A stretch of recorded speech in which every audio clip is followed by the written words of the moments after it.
welcome you. Today, we're doing a deep dive into something that, well, it affects all of us. Money. And we're looking at it through the lens of Morgan Housel's book, The Psychology of Money. It's a really fascinating take. It really is. He basically argues that doing well with money has less to do with how smart you are. Right. Less about raw intelligence. And much more about how you behave.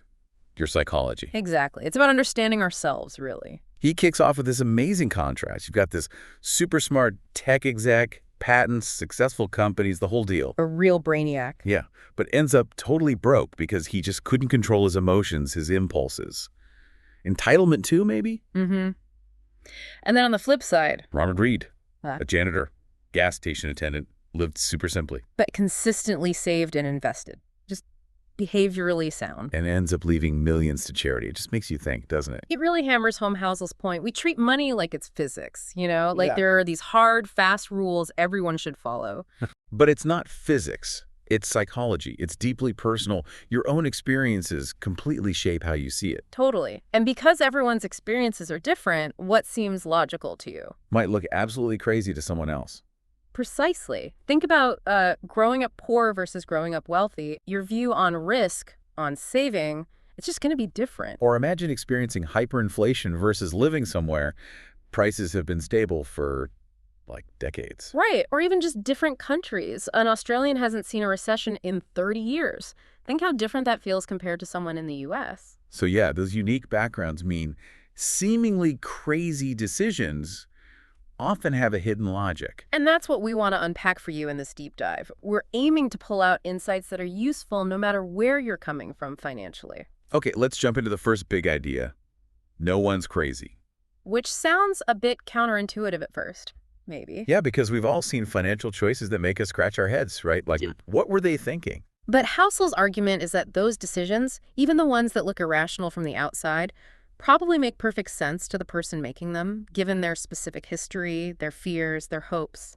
He uses the example of lottery tickets. It often seems baffling, why someone with very little income would spend money on something with such terrible odds. It does. Objectively, it seems like a waste of precious resources. But Housel suggests, maybe for that person, it's less about the odds and more about buying a dream.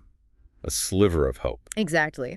If your daily life offers very few paths to significantly change your circumstances, that lottery ticket might feel like the only tangible chance, however small, to imagine something different. A vacation, helping your kids. It's buying the feeling of possibility.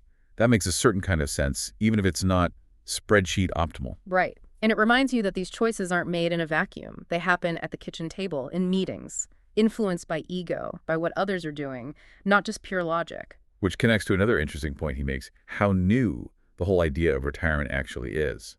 Oh, yeah, that's fascinating. We take it for granted now, this idea of stopping work and having years of leisure. But historically, that wasn't the case at all. For most people, for most of history, you just worked until you couldn't. Right. The concept of widespread retirement really only started taking shape after World War II, and then solidified more with things like 401ks in the 80s. So it's like incredibly recent in the grand scheme of things. Our entire framework for financial planning is built on a relatively new expectation. It definitely makes you think about how our expectations have shifted and maybe question if our current models are sustainable long term. It adds another layer to understanding why people might make choices that seem odd to us. So maybe a little more empathy, a little less judgment about others' crazy money moves. That's a good takeaway. Now, the second insight ties into this unpredictability. Luck and risk. Ah, yes. The idea that nothing is as good or as bad as it seems. Exactly. We tend to overestimate how much control we have and underestimate the sheer randomness that affects outcomes. He uses Bill Gates as a prime example. Obviously brilliant, incredibly driven. Undeniable. But also incredibly lucky. Yeah. Attending one of the only high schools in the world with a computer back then. Lakeside. Yeah, Gates himself admits Microsoft probably wouldn't exist without that specific fortunate circumstance. That's the luck part. And then Housel contrasts that with Gates's friend, Ken Evans. Equally smart, same opportunities at Lakeside. But tragedy struck. He died before graduation. That's the risk side. Same starting point, wildly different outcomes due to something completely unforeseen. It really highlights how hard it is to judge decisions purely on their outcomes, doesn't it? Was a good outcome pure skill, or did luck play a huge part? Or a bad, outcome was a terrible decision or just bad luck, it's often impossible to untangle. He mentions Cornelius Vanderbilt, right? Yeah. Made a fortune, but some of his methods were questionable. Definitely pushed boundaries. Was he bold and brilliant or reckless and lucky it worked out? Hard to say definitively. Or even Benjamin Graham, the father of value investing, made most of his money on one super concentrated bet, JICO. Yeah, which kind of went against his own rules about diversification. Did skill lead him there, or was it a fortunate deviation? It leads to that warning. I think Gates said it. Success is a lousy teacher. That's the one. It can make you overconfident, make you think you can't lose, and blind you to the risks you're taking. So acknowledging luck and risk means a bit more humility is probably in order. Definitely. Which leads nicely into the third insight, never enough. Oof. This one hits home. The danger of always wanting more, no matter how much you already have. It's the hedonic treadmill applied to finance. Housel uses that great anecdote. Vonnegut and Heller Yeah. at the billionaire's party. Yes. Vonnegut points out the host made more in a day than Heller earned from Catch-22, his masterpiece. And Heller's reply is just gold. Yes, but I have something he will never have. Enough. Such a simple, powerful idea, Wow. knowing when to stop the chase. Because the alternative can be disastrous. Look at Rajat Gupta or Bernie Madoff. Right, already incredibly wealthy, respected. And they threw it all away, risked everything, broke the law for more. Why? It's hard to fathom sometimes. Hundreds of millions wasn't enough. It seems the desire just became untethered from any sense of actual need. Or look at long-term capital management. Nobel laureates, financial geniuses. Super rich guys.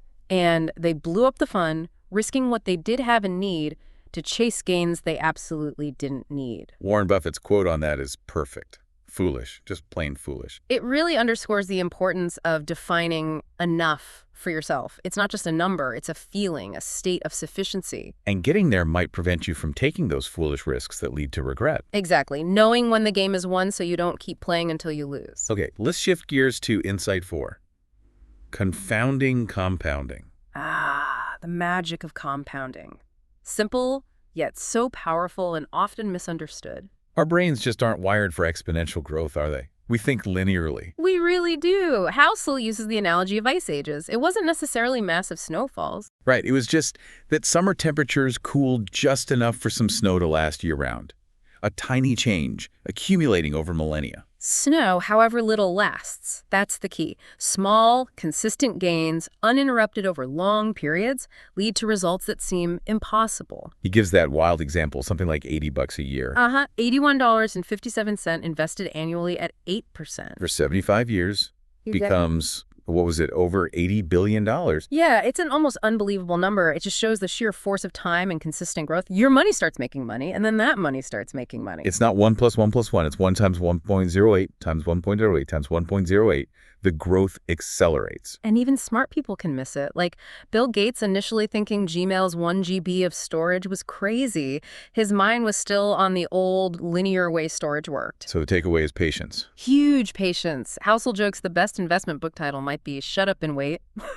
Letting compounding work its magic without interruption is often the most crucial part. Don't mess with the snowball rolling downhill. Pretty much.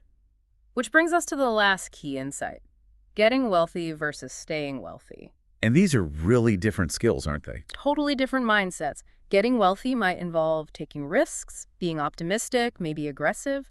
Staying wealthy is often about the opposite. More about survival, paranoia almost. Housel uses the stories of Jesse Livermore and Abraham Dramansky. Both made fortunes in the 1929 crash. But couldn't hold on to it. Livermore especially had this cycle of boom and bust. Right. He couldn't shift from the get wealthy mindset to the stay wealthy one. Staying wealthy requires recognizing that you can lose it all just as fast or faster than you made it. Survival is the key word he uses. Absolutely. Because you need to survive the inevitable downturns and crises to let compounding do its work over the long haul. If you get wiped out, the game's over. He mentions that statistic, something like 40% of public companies eventually lose almost all their value. Yeah, sobering stuff. It means durability and avoiding ruin are paramount. So staying wealthy means being financially unbreakable. That's the term. It means having enough buffer, maybe holding some cash, even when markets are roaring. Which feels wrong sometimes, right? Like you're missing out. It can. But that cash buffer prevents you from being a forced seller when things inevitably go bad. Forced selling locks in losses and destroys the compounding process. And it's about planning, but maybe more importantly, planning for the plan not to work. Exactly. Think about the last 20 years. 9/11, the 2008 crisis, the pandemic. Nobody's financial plan perfectly predicted those. Resilience means having room for error, for surprises. So it's less about predicting the future, more about ensuring you can survive whatever future arrives. That's a great way to put it. Focus on endurance. Okay, so wrapping this up, this deep dive into the psychology of money really drives home that our relationship with money is, well, complicated. It's emotional, it's behavioral. It really is. It's not just numbers on a page. Understanding your own biases, your history, how luck and risk play a role, that's crucial for making better decisions. Hopefully this gave you, our listener, some food for thought. Maybe think about your own money story.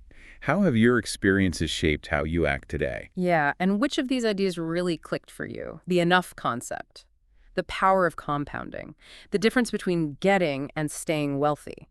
And maybe reconsider some of those financial choices you see others make that seem crazy. Could there be an underlying logic rooted in their own psychology and experience? Ultimately, Housel's message seems to be that long-term financial success isn't just about IQ points. It's about wisdom, managing your behavior, understanding risk, having patience, and building resilience. It's about surviving the long game in a world that's always going to throw curveballs. Thanks for taking this deep dive with us, Hugh. Until next time.